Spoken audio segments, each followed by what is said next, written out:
সল্টলেক স্টেডিয়ামে ধুন্ধুমার। লিওনেল মেসির শহরে পা রাখাকে কেন্দ্র করে কার্যত রণক্ষেত্রের চেহারা নিল সল্টলেক। মেসি ভক্তদের অভিযোগ, বিপুল অঙ্কের টাকা দিয়ে টিকিট কেনার পর উপযুক্ত ব্যবস্থা করা হয়নি আয়োজকদের তরফে। শাহরুখ খান শহরে এলেও তাঁকে দেখতে পাননি ভক্তরা। তাঁদের অভিযোগ, তারকাদের সময় নষ্ট করেছেন রাজনীতিবিদ এবং নেতারা। শ্রীভূমি স্পোর্টিং ক্লাবের সভাপতি এবং রাজ্যের মন্ত্রী সুজিত বসুর উদ্যোগে মেসিকে আনা হয়, তবে পরিস্থিতি ব্যাপক আকার ধারণ করে। বাইরে এসে ক্ষোভ উগরে দিয়েছেন মেসি ভক্তরা। রীতিমতো জুতো ছুঁড়ে এবং স্টেডিয়ামে লন্ডভন্ড করে ক্ষোভ প্রকাশ করেন মেসি ভক্তরা।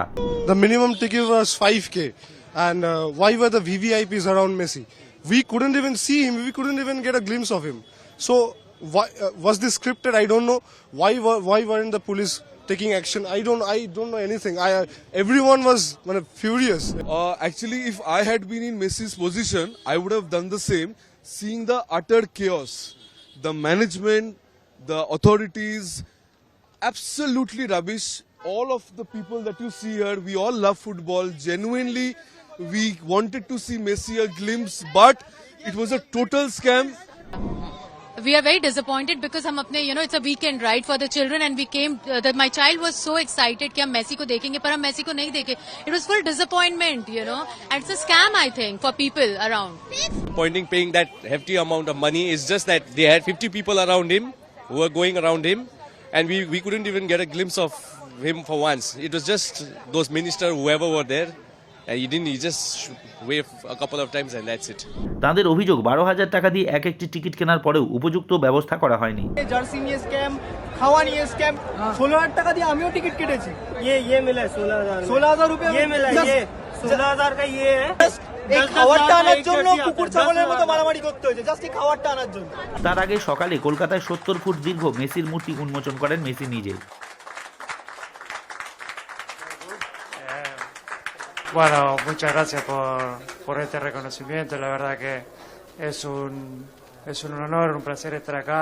Sé del cariño de la gente de India en el Mundial, el apoyo que tuvimos, así que nada, muy agradecido y muy feliz de poder compartir estos días acá con ellos porque sé que nos tienen mucho cariño por nosotros y por la selección y Argentina. এদিনের ঘটনার নিন্দা করেছেন তৃণমূল মুখপাত্র কুণাল ঘোষ। তিনি অভিযোগ করেন, কিছু রাজনৈতিক দল বিষয়টিকে নিয়ে রাজনীতি করছে।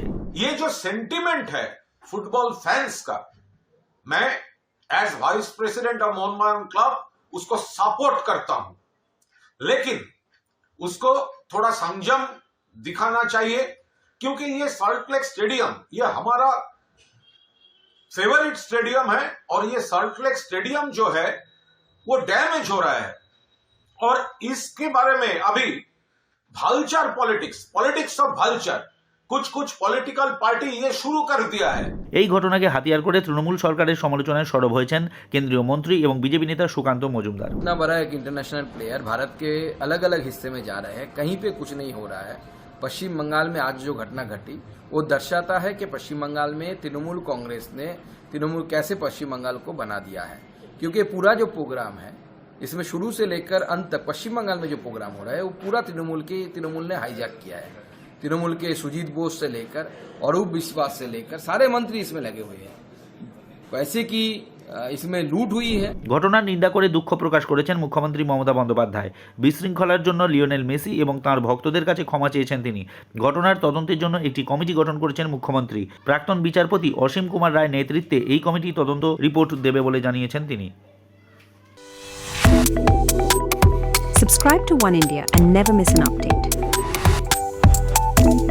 Download the One India app now.